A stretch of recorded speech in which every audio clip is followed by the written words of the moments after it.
राष्ट्रपति उन्मोचन कले पंडित गोपबंधु दास प्रतिमूर्ति नुआदिल्ली लाजपत भवन में राष्ट्रपति द्रौपदी मुर्मू उपस्थित में उत्कलमणि पंडित गोपबंधु दास प्रतिमूर्ति उन्मोचित होइछि।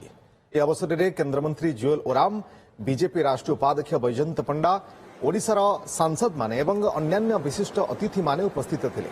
उपस्थित समस्ते जाति निर्माता पंडित उत्कलमणि गोपबंधु दास एवं पंजाब केशरी लाला लजपत राय प्रतिमूर्ति में पुष्पमाल्य अर्पण कर श्रद्धांजलि जणाइथिले।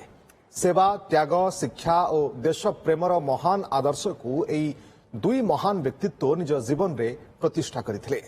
सेमानंकर चिंताधारा और मूल्यबोध आज राष्ट्र निर्माण पथरे चिरंतर प्रेरणार उत्स होई रहिछि। महामहिम राष्ट्रपति द्रौपदी मुर्मू द्वारा लोक सेवक मंडल परिसर दिल्ली रे तांकर प्रतिमूर्ति उन्मोचन हैला। आउ बहुत बढ़िया प्रतिमूर्ति तैयारी होइछि। आउ सेथिरे बहुत मान्यगण्य व्यक्ति माने भी उपस्थित थिले। मु सेथिपाई लोक सेवक मंडल रो समस्त उद्योक्ता को धन्यवाद देउछि। एटा निश्चित भाव रे ओडिशा पाई गोटे प्रेरणा स्थान हबो।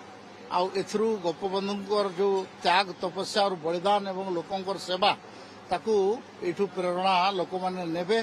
समाज रो प्रतिष्ठाता एवं अनेक कार्य रे तांकर योगदान अछि। मु सेथिपाई एठी लोक सेवक मंडल रो समस्त को धन्यवाद देउछि।